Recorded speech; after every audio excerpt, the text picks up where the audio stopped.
You're listening to Breaking Biz Dev with John Tyerman and Mark Wainwright. Conversations that break down, beat up, and redefine business development for the professional services firms of tomorrow. And now for your hosts, John and Mark. Welcome back, business developers, doers, sellers, marketers, all professionals of all stripes, to another episode of Breaking Biz Dev. I'm John, he's Mark, and today we are going to break down how you can create new business opportunities within organizations or accounts that you're already familiar with. Mark, how are you feeling today? I'm great, John. Good to be here today. We are in the latter half of this year. I think kind of recently, maybe we just kicked off this whole new season, and we're into it and we're rolling, and I'm just feeling good, feeling great about that. This episode today is about how we preserve and grow revenue and trust with our most important client accounts. And I call them account development plans. A lot of consultants and others out there may not call their clients accounts, but I use that word. Sometimes I think the word client gets mixed up between, are we talking about the client company? We're talking about the client individual. Right. So we'll just be clear about that. We're going to use the word account. If anybody has a real hard problem with that, just substitute in whatever, like client, whatever word. If anybody's can't get past that, so just use that. But yeah, we'll call these account development plans, and I use these in the work that I do with my clients, and I think people find them challenging but useful because these take a good bit of work, and there's a good bit of planning, and as we'll point out, there's some really, really important aspects to it that involve your clients. In the conversations that I've had with a number of different folks about what they believe is broken in business development, one of the key common themes that keeps coming up in those conversations is this notion of leveraging your existing accounts and expanding into existing accounts. It's a lower cost of sale. Trust is already built, so it makes sense. Earlier in a past episode, I believe from the series that we did earlier this year around create, choreograph, and contract, we talked a little bit about this kind of visual framework that you have, Mark, where it's like a target bullseye kind of a thing. There's concentric circles, and at the very center of it, there's people that you're familiar with. And then one layer expanded out from that is organizations that you're familiar with. That's what we'll be focusing on today. Then beyond that, there's industries or markets, and then there's the great unknown beyond that. So it's those first two kind of smaller circles, tighter circles towards the middle that we're going to be talking about today. When we talk about that concept of create, as we've spoken to in the past with the people that we know, people that we are closest to, we talked about using referrals to create new business. And we've spoken about that previously in a previous episode. In that outermost circle, the great unknown, we use prospecting to go introduce ourselves and build familiarity with people and organizations that don't know us and we don't know, right? Again, a previous episode where we've discussed that. The middle two is something I think we're going to start to tackle. And today we're going to talk about how we, like I said, grow trust and revenue with these organizations that we know. These account development plans are meant to be led by sort of the doer sellers or the account leaders, the client owners, the people that are client facing all the time, where we find opportunities to have conversations with our current clients that are outside of delivering the work, right? That's a critical part of these account development plans, is that these activities and these conversations are happening with our important client accounts that are happening alongside of the work we're doing with them, but outside of that, right? So this is a parallel track to that. So we understand that it's important. We've got validation from outside perspectives that yes, if your focus is growth of your business, you should absolutely be focusing on expanding your existing accounts. But why? Why is that important? Why is it important for experts, doers, sellers, practitioners, firm leadership? Why is it important to create new business with organizations you're already familiar with? Yeah, and some of these are hopefully obvious, particularly with people that are in the world of sales, people that have listened to us in the past, maybe some of these ideas kind of ring true. But first and foremost, new business and new opportunities with existing clients close faster with less effort, less time in the sales pipeline. So overall, there's a lower cost of sale. Huge, right? We know what they want, that sort of thing. So these things close faster. We avoid doing new business with existing clients. We avoid a lot of the startup costs that are typically involved with new accounts, getting invoicing and billing all kind of connected, getting the communication squared away, that sort of stuff. So that's helpful. Another aspect is when we've worked with clients for a while, we get to the point where we understand how to be more productive and more profitable because we just know how they work, right? So we have an existing relationship. So Well, and we know what they're focused on too. We know what their Right. goals are. We know what outcomes they're trying to achieve. Right. So from a business standpoint, I think those are really useful. There's two last ones here that kind of ring true to me, and I think both from a sales and a marketing perspective, these are really critical. I think when we work with clients for a long period of time through various projects, it just tells a better story. It helps us talking about the sort of origin story when we first started working together and how we partnered and we completed one project and another, or maybe it's just someone that you're working with over a long period of time and it's not a project based, but you're just working on that relationship over a long period of time. So it tells a better story. And the last one is not necessarily, I think, top of mind for individuals, but these long-term engagements with existing clients allow us to create tighter, longer lasting human connections, right? Both in our personal lives and in our work lives. It's important to develop these long-term, mutually beneficial, respectful relationships with folks. A lot of people I talk to that have these long-term clients that says, oh yeah, some people that I've worked with for such a long time at that client organization have transitioned to become really good personal friends of mine. Absolutely. That should happen. So I think these planning efforts support that and, maybe even kind of enhance it. Seems like a no-brainer. So No-brainer, of course. Why don't more firms do this and practice this and go and try to expand their existing accounts and develop those relationships? It seems like that's, low-hanging fruit is not it's not, I wouldn't like to use that term, but it kind of applies here, right? It's easy pickings. Right. If they're so wonderful, then why the heck doesn't everybody do them all the time? Right. And some people may do little bits of these, but I would say on whole, not enough, right? And not enough focus and not enough intentionality. And I think there's a number of contributing factors. We get distracted with new opportunities. There's that whole grass is greener thing where, the shiny, the new client comes along and we say, oh, let's spend some time trying to win that work and we'll spend less time with existing clients because we take them for granted a little bit. So that happens. Yeah, that new logo would look really good on our slide deck, right? It's so true. Unfortunately. Another one is maybe something went wrong. Maybe in the course of our work together, something went a little bit sideways. Something went wrong with the work or the relationship or communications or whatever it was, and it wasn't resolved. When the next thing comes along, people are thinking, are we going to go through that again? Right. And I would say in some cases that's legitimate, but in many cases, issues can be resolved. Any work, any projects, anything with any level of complexity, there's going to be some issues, right?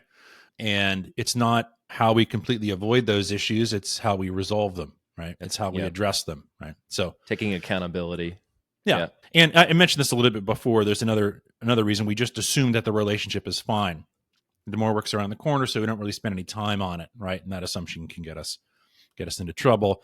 And I would say the fourth one that's sort of top of mind for me is that our clients, these long-term clients haven't asked for anything more from us. Mm-hmm. So we haven't offered anything more. Right. Okay. Maybe we would just kind of been doing the same thing for them or these little bits and pieces here and there.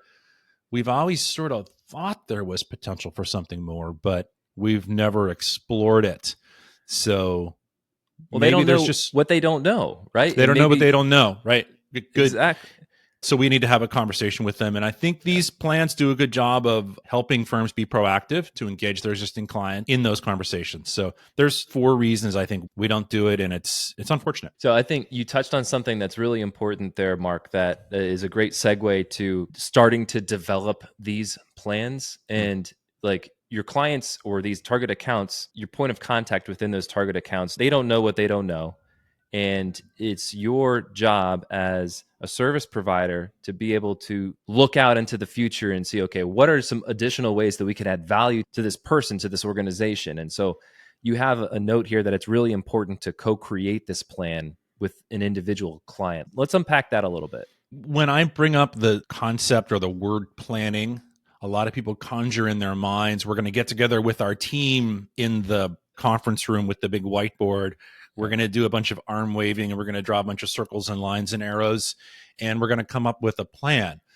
And unfortunately, the plan never sees the light of day because it's never created or developed with the client either kind of in mind or actually integrated into it, right? So it's all just internally developed. It's all these what ifs, and it's not informed by anything outside. So code development gives you the opportunity to inject the client into this and to constantly, in very similar ways that we've talked about sort of the sales process, bringing the client in and constantly being curious and asking them good questions and then hearing their responses and then reflecting your understanding and coming up with this sort of big understanding of what their needs are, what expertise you can provide, and how you can help them achieve what they want to achieve. So this is totally in line with a lot of this sort of understanding we've talked about in the past. Right. So anytime we develop one of these plans, we've got to bring the client in. Well, it's important to bring that in because it also validates the plan, and it gives you that external validation of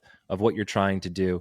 And I think that does a couple different things. Number one, the client feels that they're contributing to this plan as well. And so they're invested in the outcome of this plan, as well as your internal team. And then that's kind of giving your internal team the confidence, maybe is a good word, that this plan is going to have an impact because you're co-creating it with your client. Exactly. So you've have a number of different P's of the plan, and I want to get into that. So what are give us the lay of the land here? Well, before I get into that, let me just run through a quick, Sure. I guess it's another P, the process, right? What are the steps? What are the 1, 2, 3, 4, 5s? Yeah. And then we can get into this, the whole P thing. And I don't even know why this came about, John, but it did. But here is the first P, is the process. And I'll just run through it really quickly. So we'll get into this first one. We need to prioritize and select important client accounts to do this exercise with, and then we'll talk about that. We need to pull together our internal team, start to develop this plan with the information that we have already, the contacts, et cetera, and we'll get into all the elements. We have to engage the client account to uncover more information, right? To ask them questions, to bring them alongside this whole planning exercise. And yes, they have to be willing to play along. We should set goals for this effort, whatever they may be. Sometimes there's revenue goals, sometimes there's people goals. There's all different types of goals you can set with important client accounts. And then ultimately, the final step in this whole process is we need to develop and sort of present some of these ideas to the client that we've kind of come up with throughout this whole planning process that align with their needs and our expertise and help us grow revenue and trust with these important client accounts. So there's the 1, 2, 3, 4, 5, 6 steps in that. Now we can get to the P's, the other ones. All right. So we've got the process laid out. Got the process. And so the first P on this list is purpose, principles, and vision. Let's talk about that. Yeah. So this is the big picture. Okay. Before we spend a bunch of time doing this exercise, let's make sure we all understand our why, which is the purpose. Why are we doing this? And it can be simple. These don't have to be a book. This isn't a narrative. This is just, well, because they're really important to us and we've worked with them for 8 years. We want to continue and, the revenue's good and we can grow, et cetera, et cetera. What's the why behind it? Principles are kind of the guardrails that guide this. If we start heading down the path with this exercise and something takes a hard left turn or they don't want to play along, or we start to get information that makes us believe that this isn't the right client account to be creating this plan around, what are our sort of principles? Or they want us to do something, they want us to do some additional work that doesn't align with our expertise, that takes us off course. What are the guardrails here? What keeps us on track and what might take us off track? And vision really is just a shared vision of success that we have internally. It's like after this exercise, 6 months, 12 months, whatever it is down the road, What does success look like? What's that little close your eyes picture in our minds that we have? So this keeps us on track. The other thing this does, this little section in the plan, purpose, principles, vision does, when we get a little bit confused or sort of disillusioned on why we're doing this plan in the first place, we go back to this. This is our touchstone that says, oh, right, that is important. Right. I remember we wrote down that purpose, and that's exactly why we're doing this. So this is worth our time. I love the way you describe principles as guardrails. And I think you touched on something that's important that I'd like to highlight is that one of the slippery slopes that could emerge from this kind of activity is performing services that you're ill-equipped to execute on, right? And then that kind of muddying up the value that you create and taking away from the services that you do have a refined area of expertise in. And so I think that's just something that I wanted to highlight that I thought that was really important. You're listening to Breaking Biz Dev, the podcast that beats up, breaks down, and redefines business development for the professional services firms of tomorrow. Your hosts are John Tyerman, founder of Red Cedar Marketing, the podcast marketing company for experts and professional services firms, and Mark Wainwright, principal consultant and founder of Wainwright Insight, the fractional sales manager and sales consultant to professional services firms.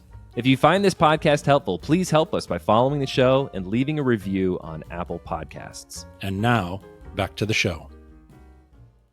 So let's move on to the next P of the plan, and this is people and places. And before you dive in, I just want to say that folks who want to learn more about account development plans, you have this awesome downloadable on your website, Mark. Oh, yeah. So folks can go to wainwrightinsight.com and you have this account development planning guide that folks should check out.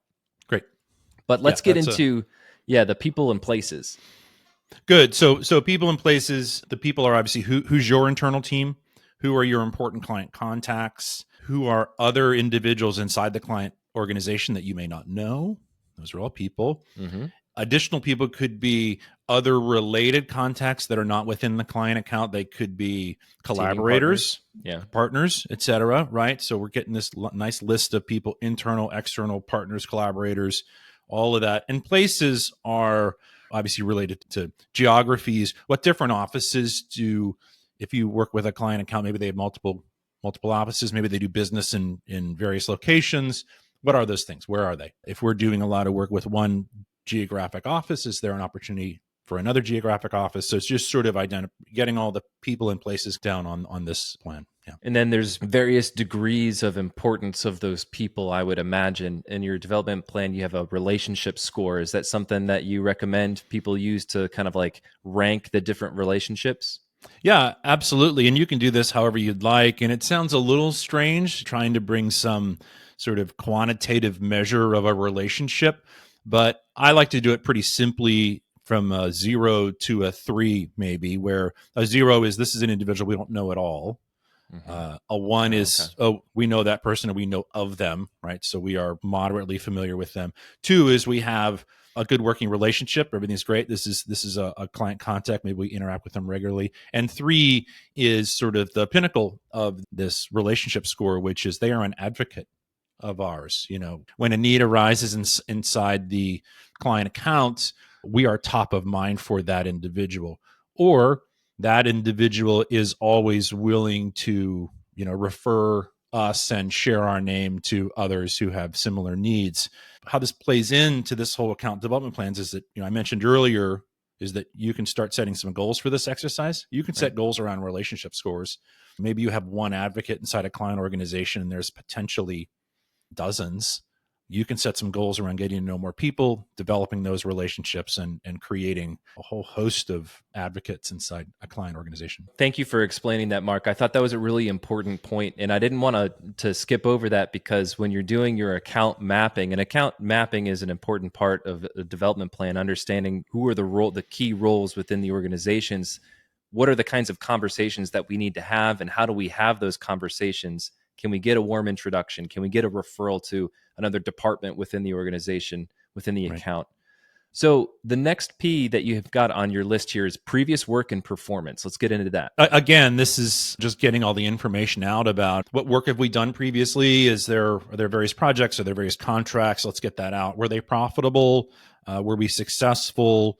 let's get that out, because this is another thing that once you get it all out on a piece of paper and everybody looks at it, and maybe we were or we're not profitable, you're thinking, okay, so if this is an important client account to us, is one of our goals here to increase profitability? Is one of our goals to increase the number of contracts? Is it, and that's kind of obvious, but so yeah, a financial perspective I think is important with this exercise. Yeah. You got to understand, are you going to make money? If you're going to, that's got to be factored into the equation of whether or not we pursue this account, right? Yep. That too. Yeah.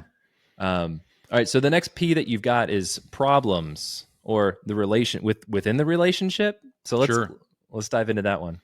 Yeah, that one's skipped oftentimes, right? People just push the fast forward button, skip to the next problem. Or the next P. But we have to pause here, because I really think that once we've got all this sort of information out and we've prioritized this particular client, and these are the folks we want to build this account development plan around, and they're important to us, and we have to pause and reflect on the client relationship. And there's more to it than it's just, oh, it's fine. Oh, sure. Yeah. Everything went well. It's fine. There's always more to it. There's always something maybe that was little that came up during the work we did together last time that maybe wasn't really resolved. Maybe it was a communication issue. Maybe there was a scheduling issue. Who knows, right? Any number of issues, and issues don't necessarily have this fantastic way of resolving themselves. So it's really good to be proactive. So if there's a problem kind of sitting there, sure, the sharpness of issues go away with time, but that usually takes a lot of time, right? And I think that the better approach is to be proactive. So if there was anything going on with the client account, maybe there's one of their team members or one of your team members that it just wasn't a good fit, or the relationship wasn't there, or whatever it is. Now's the time to bring that up, because I have to tell you that your clients are not going to be willing to talk about all these wonderful future projects together if there's this big elephant in the room, right? If you're just sitting there and you're, yeah, but what about that thing last time? And in professional services, rarely do we undertake work with a client that's simple, right? This stuff is complex, right? It takes a long time. It's typically expensive. So it is naive for us to believe that any project of any size will come off without any problems. So this is the time to recognize and address them. Yep. Clean out that lump under the rug. Don't just keep sweeping it under there. You'll trip over it every time you enter the room. Exactly. So the next P that you've got here: priorities, preferences, positioning, and your proposition. So you got a few P's lumped into one there. I love all these P's. I think this is, I don't know what I was thinking when I came up with this. Anyway, so priorities, let's talk about priorities and preferences. I love those two things. It's so wonderful to engage your client accounts. And about priorities, what's really important right now? What's your strategic plan say? What's a priority for this coming year? That kind of stuff. Like, what's top of mind? Like, what's at the top of your list, right? Tell us what's at the top of your list. Preferences are a lot of times tied to, how do you like to work together, right? We've worked together for a while. We get the sense that you like to communicate this particular way. You have some preferences with how we invoice or bill, or how often we get together in face-to-face meetings, that sort of stuff. Let's just be clear about what your preferences are. Because if some things surface, some preferences surface, maybe that we don't do well, or we don't do well enough, or maybe we ask them the question, hey, when you work with folks like us, what 2 or 3 things come up that you just love? And maybe this is with other consultants, maybe other folks that do similar stuff that we do. What do they do better than us? And conversely, what do we do better than other consultants you've worked with, right? So what we do is we need to focus on and improve the things they don't like.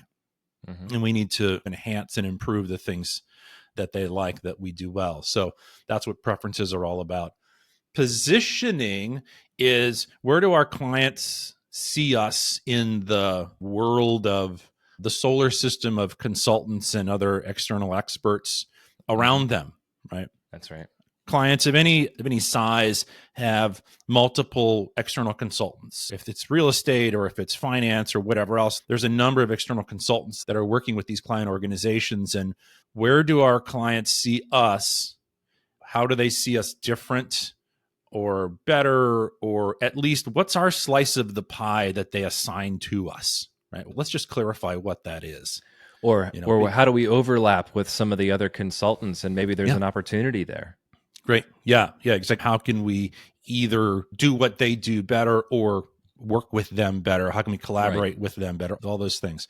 So where do they see us, right? We want to understand the picture that they see. And the picture that they see is this, we have all these external consultants that are helping us out, and they all have their own place sort of in orbit around us. We just want to know that. We just want to know where we are. So all of those things roll up to something that I refer to, and there's a bunch of names for it, but I refer to it as a unique selling proposition. Tell us about this unique selling proposition, Mark. So this is a statement typically.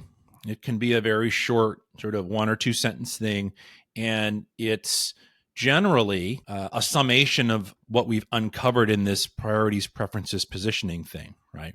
It's because you have these particular goals or needs in mind, because you like these things to be performed in a particular way, and because you see our expertise filling these particular needs for you. This is how best we can work with you in the future, right? And provide the most value and serve your needs the best, right? Because of all of this information we've come to understand about you, preferences, priorities, etc., we then can serve you best by doing these particular things in this particular way, better and different than others can. It's a kind of a summation and a clarification of the working relationship. I like that. It's built on a foundation of understanding of that individual client account, right, and their priorities, their preferences, how you're positioned in their eyes. I can see how that's related to your broader firm positioning, but it takes on kind of a unique flavor to each one of your clients. It does, and it's worth developing for our important client accounts. We don't work with different organizations the exact same way. It's all a little bit different, right? So it's worth the time and effort to go through an exercise where you come up with, how do we characterize our unique relationship, and how can we serve you best, and how can we help you achieve what you ultimately want to achieve, and you get the results you want to get. It's that kind of a statement. And then ultimately, and we'll talk about this a little bit, is that ultimately we put this in front of them, right? We say, did we get that right? Mirroring and reflecting back to them. Right. Yep. And so the understanding the priorities, preferences, and positioning lead to that unique selling or unique value proposition. The next P that you have on your list are the possibilities or potential new business opportunities within that existing account. Right. The reason I'm so explicit about where this comes in the whole process is I think there's a whole bunch of really important things we have to do first in order to get here. A lot of times when I'll talk to even one of my clients, I'll say, hey, what's going on with your client? We should explore what's next for them. And the person says, oh yeah, good. I'll just send them a quick check-in email and see if there's any other work. And I say, wait, time out. There's all these other things we have to do first, right? We have to get a little bit bigger understanding of the organization. I mean, even if we're not developing a full-blown plan with a specific client account, the first thing out of your mouth can never be, hey, what's next, right? It's you need to bring that to the table. Right. That comes later. The first things are, how do we do before? Is everything good? Is there anything we can improve, right? Hey, what are your plans and needs in the coming year, whatever time frame it is? And then ultimately, we finally get to the point where we think, hey, understanding what's most important to you and how you like us to work together, what opportunities do you have that fit that? Or kind of understanding your plans, we think here's some opportunities for us to kind of work together, right? Actually bringing those projects to them, kind of creating them. So that's what these future new business opportunity, that's what this section's all about. Okay. So this is less of shooting from the hip. Oh, we need to go out and win more business from this account. Let me go check in with the prospect and it be a reactive process. So this is more proactive. This is bringing a level of understanding of that organization to the table and being really intentional with what those possibilities could look like and making sure that that's mutually beneficial for the client and your business as well. And then lastly, the plan. So this, I'm assuming that this is, a collaborative document maybe, or what is the plan? Well, I think the plan is really, what do we need to do? Who owns that? what tasks and activities are involved with that, what are our internal deadlines, and ultimately what do we want to achieve here. So it's, do we want to grow X amount of revenue? Do we want to introduce ourselves to 20 new people? Do we want to take our relationship score with these 6 individuals from 1s to 2s or 2s to 3s? That's where we bring the whole measure of success to this exercise. So it's a table, right? It's got the who does what by when and what's our measure of success to that. And the reason I put this to the end is that now we've gathered all the information we need in order to really set out a sensible plan, and we're able to understand what we want to achieve and how we're going to measure that achievement. And boom, we just set it out right there. And it shouldn't be grandiose, but it should be, achievable. And yeah, so the plan comes next, and then there's a bunch of activities, due dates, and everything else that kind of flow from that. Just to give everybody sort of some perspective on this, the development and execution of these account development plans is something that generally takes months. And that sounds like a long time. It shouldn't take 2 years, but it also shouldn't take 2 months, right? It should, generally speaking, I think it's something that we need to develop internally. We need to start working with the client account, maybe schedule some conversations with them, get that understanding, reflect on it, and build it, and then come back to them with this understanding and some ideas about how we can work together in the future. And I think that whole process takes a little bit of time.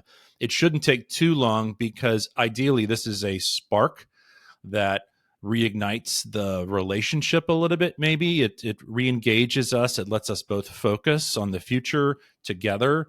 So hopefully it's something that we can develop and execute on, over the course of 6 months, plus or minus, and just bring some new focus and some new energy and some good momentum to our client relationship. Well, you're probably delivering services at the same time. So it's not like this is your only priority with that account too. So you're kind of managing, delivering on services versus projecting out to the future and seeing what the possibilities are and planning for that. Right. We touched on it earlier, and I want to get into it as kind of like our last segment here. Prioritizing these accounts. Let's talk about the process for internally selecting the accounts that you want to go after. Yeah, and some of this might be obvious, and some of it might need a little bit of research. Sure. Different consultants, different companies that I work with have different ways of grading or rating or prioritizing these different client accounts. Some of the obvious ones are revenue. How important are they financially to us? But that's not the only one. Some people would just stop right there and say, well, we'll just do this with our biggest clients. The problem with just focusing on those biggest clients is that maybe, and there's a sort of an account management sort of sales term here that's share of wallet. Mm-hmm. What is our share of wallet with a particular client account? If we're at or near 100% of their annual spend on our expertise, the possibility to grow that is limited. But if our share of wallet is small relative to everything they spend with experts like us, then we have the ability to grow that revenue. So lots of revenue from specific clients is great, but if it's not going to grow, if there's very little opportunity for us to double or triple that over the course of a year or two, then is this development plan necessary, right? Maybe what we need to do is just focus on maintaining the client relationship. And it's built into the name. These client development plans are designed around growth, right? We want to work with organizations, sure, that are great partners of ours, but we also want to work with ones that want to grow and want to grow with us. Yeah, that's a good point. I suppose another lens from which you could look at is how big of a slice of your own revenue pie does that client represent? And if it's a third or more of your total revenue pie, maybe you're becoming too reliant on that one account and you need to diversify your account portfolio or make those pie slices a little bit smaller. Sure. And there's some other criteria you can use. You can use the connections or contacts criteria. Do they have a lot of important individuals in their organization that we don't know? Are we connected really well with just a few and there's a whole bunch more to meet? Are they in different geographic areas where we do work? Can we grow with other offices? And I think there's other criteria that maybe is a little more sort of qualitative in nature, which is, are there future plans, hopes, dreams in alignment with where we want to go, right? do they want to do things that we want to do in our future, or do they just want us to do the same old again and again and again and again, right? Hopefully we can find some alignments in our sort of future plans that take us both where we really want to go. So there's just a handful, and I think there can be others, not too many, but if you picture it, you can do kind of a scoring matrix, when you put your criteria down and you start to rank them 1 through 5 or whatever it is. That's a good, hopefully fairly objective way to approach this whole sort of ranking thing, because individuals and organizations can say, oh, no, my 2 clients are most important. We're going to do those. And you say, wait, time out. Let's find some shared criteria. Let's try to take an objective approach at scoring that. And lo and behold, maybe there's very little growth possible at your client accounts, and we already know everybody. There's not a ton of growth potential there. So these development plans are focused on growth. I like that. And the weight of each of those criteria can be different depending on your firm and where you are in your own growth maturity and where you are against your own goals. And I think it's important to go through that, laying everything out on the table and going through that exercise of ranking and prioritizing them, because you want to avoid that knee-jerk reaction. You may be making a poor decision. So yeah, I think that's a great kind of overview of how to prioritize those accounts for development planning.